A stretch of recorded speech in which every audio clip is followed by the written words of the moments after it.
nitoe shukurani kwa shirika la maendeleo la Ujerumani kuona umuhimu wa kutoa support katika masuala haya ambayo tutakayoyajadili leo.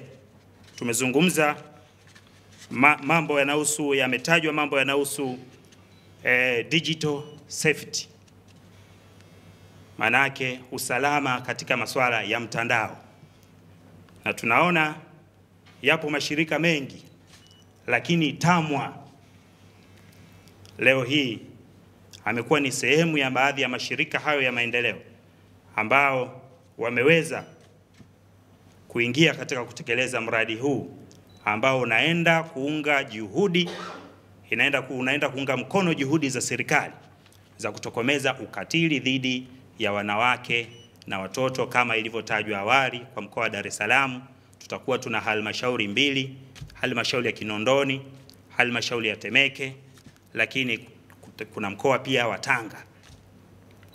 Tunatoa shukurani sana kwa shirika hili la maendeleo la Ujerumani. Hiki ambacho TAMWA leo hii tunaenda kukizindua, ndugu mkurugenzi Dr. Rose Ruben, serikali imetengeneza mpango kazi. Upo mpango kazi wa kitaifa wa kutokomeza ukatili dhidi ya wanawake na watoto ambao tumeanza nao mwaka wa fedha huu, tunasema 2024 na 25, lakini tunaenda nao mpaka mwaka 2028 na 29. Katika mpango kazi huo ipo component ambayo imetaja masuala ya media, communications, information and technology, ambayo wenzetu haya leo ambayo tutakaoyazungumza kimsingi sio nadharia. Sio nadharia. Hakuna leo ambayo haoni changamoto ambazo zinazotokana na masuala ya matumizi mabaya ya mitandao. Mwongozo wa kutokomeza ukatili dhidi ya wanawake na watoto umefafanua kwa kwenda mbali zaidi. Kwa kwenda mbali zaidi. Kwa maana umeenda kutaja vitu mbalimbali ambavyo tutakavyokuwa tunazungumza digital space, tutakuwa tunamaanisha nini? Yaani tunavyozungumza hili eneo la mitandao, masuala ya kimitandao, likaenda mbali, likaakisi mpaka masuala yanayohusiana na artificial intelligence. Tumekuwa mashahidi leo, tumeona watu wanaweza kutengeneza maudhui kwa kuipata tu sura ya kwako, lakini ikatumika sura yako katika kutengeneza maudhui ambayo mengine either yanaweza yakadhalilisha, yakaaibisha, yakanyanyasa au kuvunja haki nyingi za binadamu au za kwako wewe.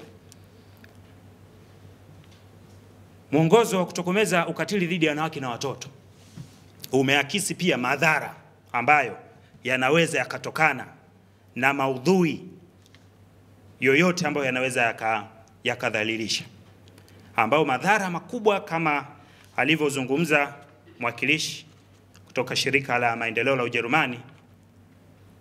Alizungumza athari zinaanzia katika hisia, katika saikolojia. Huyu mtu ataanza kuumia baada ya maudhui yake aidha kupandishwa, kutengenezwa katika hali ya kudhalilisha.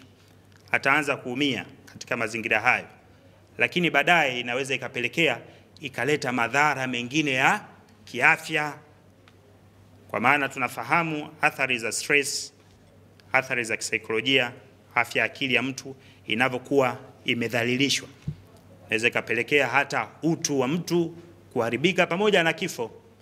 Lakini mtu anaweza akapoteza maisha, watu wakadhani tu labda pengine alilogo, lakini kumbe athari zile zilitokana na maudhui ya kimitandao. Lakini si hilo tu la artificial intelligence ambalo nimelizungumza. Mwongozo wa kutokomeza ukatili dhidi ya wanawake na watoto ambao kama nilivyotaja tumeanza nao 2024-25, tutaenda nao mpaka mwaka 2029. Umetaja pia masuala yanayohusiana na ukweli wa taarifa ambazo vinapakiwa katika mitandao. Tunaona maana yake sasa hivi vijiwe vingi vya makundi yote vimehamia katika mitandao. Chama cha Wanahabari Wanawake Tanzania kwa kushirikiana na Shirika la Maendeleo la Ujerumani GIZ, leo tunazindua mradi wa Sauti Zetu wenye lengo la kupaza sauti ili kuzuia ama kupunguza ukatili wa jinsia na kutoa elimu kwa kutumia vyombo vya habari. Sambamba na uzinduzi huu, TAMWA na GIZ pia pamoja tunapaza sauti zetu ili kuwasaidia wanawake na watoto dhidi ya ukatili wa kidijitali. Haya yote yanafanyika wakati dunia inaelekea katika kuadhimisha siku 16 za kupinga ukatili wa jinsia kuanzia Novemba 25 hadi Disemba 1 mwaka huu. Hivyo basi, TAMWA kwa uzinduzi huu na wa mradi huu unaofanyika kukiwa na haja kubwa ya kuwasaidia wanawake na watoto dhidi ya madhila ya ukatili unaofanyika mitandaoni. Ukatili wa mtandaoni unawaathiri wanawake na watoto sambamba na makundi mengine kwa kiasi kikubwa, kwani kundi hili bado halina uelewa wa kutosha wa kujilinda na kulinda taarifa zao mitandaoni. TAMWA kwa uzoefu na kwa utafiti tuliowahi kufanya, tumebaini ya kuwa faida na hasara za matumizi ya kidijitali ni sawa na shilingi yenye pande mbili, kwani wanawake na watoto wanatumia vifaa vya kidijitali kupata faida, lakini kwa upande mwingine mitandao ya kidijitali inawaathiri. Na leo tunayo furaha kubwa kuzindua mradi huu adhimu unaoitwa Sauti Zetu, wakati ambapo tumebakiza siku chache tu kabla ya kuadhimisha siku 16 za kupinga ukatili wa jinsia. Tukirejea kauli mbiu ya maadhimisho ya siku 16 za kupinga ukatili wa kijinsia mwaka huu, ambayo inasema siku 16 za kupinga ukatili wa kijinsia 2025, maliza ukatili wa kijinsia kupitia majukwaa ya kidijitali kwa wanawake na wasichana wote. TAMWA tunasisitiza kuwa wanawake na watoto wanapaswa kulindwa dhidi ya ukatili huu wa kidijitali, kwani tumeshuhudia madhara ya afya ya akili, kimwili yanayosababishwa na matumizi yasiyo sahihi ya mitandao ya kijamii. Kumekuwa na juhudi za dhati za serikali, Umoja wa Mataifa, Umoja wa Ulaya na wanaharakati wa masuala ya jinsia. Kwa mfano, kuna mkataba wa kidijitali wa kimataifa wa mwaka 2024, Global Digital Compact, ulioweka viwango vya kwanza vya Umoja wa Mataifa kuhusu usalama wa kidijitali na utawala wa akili bandia, Artificial Intelligence Governance. Bado TAMWA inaona uelewa ni mdogo hapa nchini kuhusu matumizi sahihi ya majukwaa ya kidijitali, hali inayochagiza madhara kwa kundi hili la wanawake na watoto. Kwa mfano, kusambaza picha na video za faragha bila ridhaa mara nyingi hutumika kuwaibisha na kuwabambikizia makosa au kuwatawala wanawake na wasichana. Mengine ni kufichua taarifa binafsi na kuweka namba ya simu, mahala pa kazi au sura ya mwanamke mitandaoni kwa lengo la kumtishia. Lakini pia kuna ukatili wa mtandaoni ambao watu huunda akaunti bandia kwa kutumia jina au picha ya mwanamke ili kuharibu sifa yake au kudanganya watu wengine. Ukatili mwingine ambao kimsingi unafanyika sana hapa nchini ni kauli za chuki au maudhui ya chuki, ambako watu huandika au kutamka maneno ya matusi yanayochochea ubaguzi au ukatili dhidi ya wanawake na watoto na wasichana pia. Mengine ni wadhalilishaji wa kutumia vitisho kwa kusambaza picha au video za faragha na kisha kudai pesa ama upendeleo wa kingono. Wasichana wadogo wanaotumia mitandao kama WhatsApp, TikTok, Snapchat wapo katika hatari kubwa zaidi. Madhara ya ukatili huu ni makubwa, kwani vifo, kukosa haki, kutengwa na athari kubwa zaidi ya kisaikolojia zimewakumba wanawake na wasichana. Hivyo basi, TAMWA tunapozindua mradi huu na tunapoendelea katika kuidhinisha ama kuadhimisha siku 16 za kupinga ukatili wa kijinsia mwaka huu, tunapaza sauti zetu kwa kuwafundisha na kukemea vitendo vyote vya ukatili kwa kijinsia kwa njia ya kidijitali. Tumeandaa mwongozo ama kisanduku cha taarifa cha kanuni 10 za kujilinda na ukatili wa kidijitali. Uzinduzi wa kisanduku hiki cha taarifa unakwenda sambamba na safari yetu ya kupaza sauti ili kupunguza ukatili wa jinsia kwa wanawake na watoto kupitia vyombo vya habari. Mradi huu unalenga kutumia vyombo vya habari kama nyenzo ya kuelimisha jamii kuhusu masuala ya ukatili wa jinsia GBV, ikiwemo kueleza namna GBV ama ukatili wa jinsia chanzo chake katika jamii, kutoa elimu kuhusu huduma zilizoko kwa waathirika na ukatili wa kijinsia.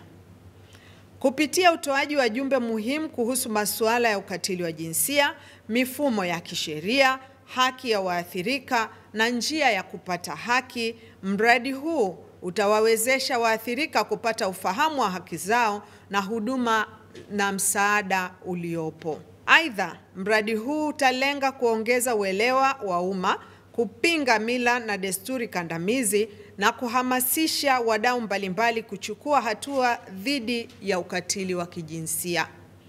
Mradi huu unaotekelezwa katika mikoa 4 ya Tanzania bara ambayo ni Dar es Salaam na maeneo ya Kinondoni na Temeke, Dodoma, Chamwino pamoja na Bahi, na Tanga, Lushoto na Tanga mjini.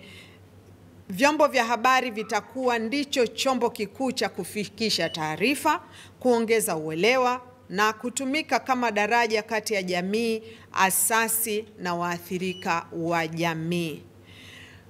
Asanteni kwa kunisikiliza na tuungane pamoja katika kuendeleza huu mradi wetu wa Sauti Zetu, na wote mnaonisikiliza kupitia vyombo vya habari na wale ambao mmo katika chumba hiki cha mkutano, basi tukumbuke kwamba tunapopaza sauti ya ukatili wa jinsia tunakuwa tumemsaidia mtu mwingine ambaye yuko katika hatari ya kupatwa na huo ukatili wa jinsia mitandaoni ama katika ana kwa ana, lakini pia tuko katika hali ya kuweza kumwongoza yule ambaye amepatwa na ukatili wa kijinsia kuweza kupata huduma na msaada ambao unatolewa ama na serikali ama na asasi zisizo za kiraia ama pia na asasi nyingine ama mashirika mengine ambayo yanatoa msaada wa kijinsia. Na ni kwa makundi yote, makundi ya wazee, makundi ya wanawake, wanawake wazee, wanawake vijana, wanawake wadogo,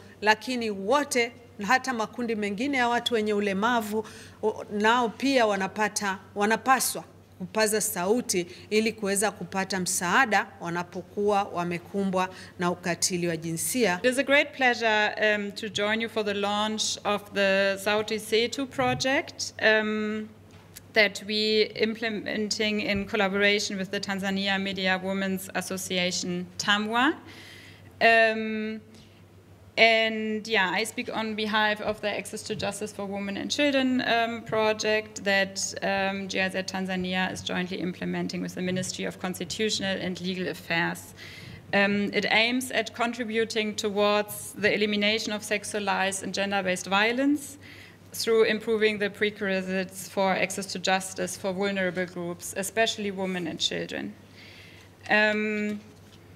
I think you've already heard what this project is about, but I would like to highlight the role the media can play in the society, as it can inform, educate, and challenge dominant narratives and amplify voices that are too often unheard. In the context of access to justice, journalists and media practitioners are positioned to raise awareness of legal rights, spotlight injustices, explain available protection and support mechanisms, and inspire the public debate. And this is also why the Sauti Zetu project can be powerful. It leverages the reach and influence of the media to empower women and children.